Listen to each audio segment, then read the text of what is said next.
லீவி நீங்க இப்ப சொல்லுங்க, என்னதான் வந்து சிவம் தூபே நமக்கு ஒரு சின்ன ஒரு ஹோப் கொடுத்திருந்தாலும் ருத்துவா இருக்கட்டும் சஞ்சுவா இருக்கட்டும் ஒரு பெரிய ஏமாற்றத்தை தான் கொடுத்திருக்காங்க. இந்த பேட்டிங் பத்தி நீங்க சொல்லுங்க. கண்டிப்பா, அதாவது நம்ம சொல்லி நேத்து பேசும்போது நம்ம சொன்னோம் என்ன அப்படின்னா, நம்மளோட அந்த பிளேயிங் 11 வந்து பாத்தீங்கன்னா இந்த சீசன் ஃபுல்லாவே ஒரு பெரிய இஷ்யூவா இருந்திருக்கு அப்படின்னு சொல்லிட்டு. ஸோ நேத்து ஒரு டிசைடிங் கேம். ஸோ அப்படி டிசைடிங் கேம்ன்றப்போ ஏதாவது ஒரு டீம் வந்து பிளேயிங் 11ல மாத்துவாங்களா இல்ல புதுசா ஒரு காம்பினேஷன் ட்ரை பண்ணுவாங்களான்றது எனக்கு இந்த டீம் மேல ஒரு பெரிய கேள்வியா தான் இருக்கு. ஸோ இந்த சீசன் ஃபுல்லாவே பாத்தீங்க அப்படின்னா ஒரு பெரிய இஷ்யூவே இருந்துட்டு, ஏன்னா ஃபர்ஸ்ட் 7 மேட்ச்ல இந்த ஓப்பனிங் பேர் செட் ஆகலன்னு வச்சுக்கோங்களேன். அப்பவே மாத்தி இருந்தாங்க அப்படின்னா மேபி மேத்யூ ஷாட் வந்து இந்த லாஸ்ட் கேம்ல கொஞ்சம் ஹெல்ப்ஃபுல்லா இருந்திருக்காதுக்கான வாய்ப்பு இருக்கு.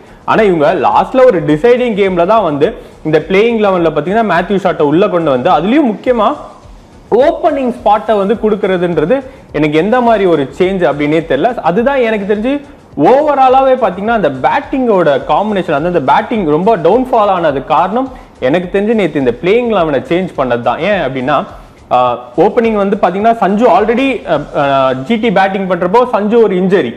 அட்லீஸ்ட் ருத்ராஜும் மேத்யூ ஷாட்டை இறங்கி இருந்தா கூட சஞ்சு கொஞ்சம் ரெஸ்ட் கொடுத்து பின்னாடி வந்து அடிக்கிறதுக்கான வாய்ப்பு இருக்கு. அகிலன் சொன்ன மாதிரி தான் நல்ல ரன் ரேட் தான் போயிட்டு இருந்தாங்க. ஆனா என்னதான் ரன் ரேட் போனாலுமே விக்கெட் போனதுன்றது எனக்கு தெரிஞ்சு எந்த டீமாலையுமே திரும்ப பேக்கப் பண்ண முடியாது. ஏன்னா நம்ம போலிங்லேயே தவறு விட்டோம். நேற்று கேமை பார்த்த போது எனக்கு தெரிஞ்சு ஃபர்ஸ்ட் இன்னிங்ஸ்லேயே நம்ம தவறு விட்டோம் தான் நான் சொல்லுவேன். ஏன்னா பேட்டிங்கை குறை சொல்றதை தாண்டி போலிங்ல பாத்தீங்க அப்படின்னா எக்கச்சக்கமா ரன்னை வாரி வழங்கிட்டோம். நம்ம தொடர்ந்து சொல்லிட்டு இருந்தோம் இந்த சீசன்ல அகில் ஹுசைன் பாத்தீங்கன்னா நல்லா போட்டிருக்காரு. நேத்து ஏன் அகில் ஹுசைனை திரும்ப கொண்டு வரலன்னே நம்மளுக்கு தெரியல. ஏன்னா அகில் ஹுசைன் நல்ல எக்கனாமியா போடக்கூடிய ஒரு போலர். அதுலயும் முக்கியமா பாத்தீங்க அப்படின்னா சாய் சுதர்ஷனா இருக்கட்டும், பட்லரா இருக்கட்டும், அது பட்லர்லாம் பாத்தீங்க அப்படின்னா ஸ்பின் அகேன்ஸ்டா நிறைய டைம் விக்கெட் விட்டுருக்காரு. ஏன்னா அவருக்கு கொஞ்சம் ஸ்ட்ரைட்டா டர்ன் பண்ணா ஸ்டெம்புக்கு டர்ன் பண்ணா நிறைய டைம் விக்கெட் விடுறத நம்ம பார்த்திருக்கோம். மேபி அகில் ஹுசைனை கொண்டு வந்திருந்தா அட்லீஸ்ட் இந்த 230 போக விடாமலா தடுத்திருக்கலாம். பட் 230 போனன்றதே நம்மளுக்கு நல்லாவே தெரியும்.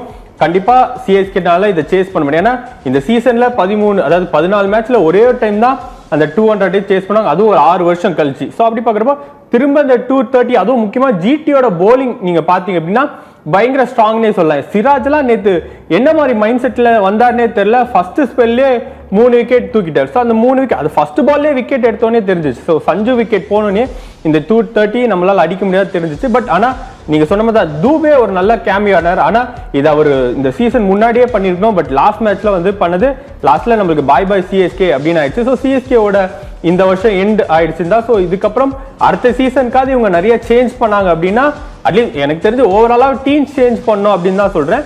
அதே மாதிரி முக்கியமா ஒரு நல்ல மேனேஜ்மெண்ட் உள்ள வரணும். ஏன்னா அந்த பிளேயிங் 11 வந்து ஏன்னா நம்ம நிறைய டீமை பாக்குறோம். மேபி ஃபர்ஸ்ட் ஹாஃப்ல ஏதோ ஒரு தவறு பண்ண அந்த பிளேயிங் 11 மாத்துவாங்க. செகண்ட் ஹாஃப் அது மாதிரி லாஸ்ட் மேட்ச்ல எல்லாம் வந்து அந்த பிளேயிங் 11 மாத்துனாங்கன்னா நம்ம நிலைமை இப்படிதான் வரும் அப்படின்றது ஒரு எடுத்துக்காட்டா தான் நான் இந்த வருஷம் சிஎஸ்கேவை பாக்குறேன்.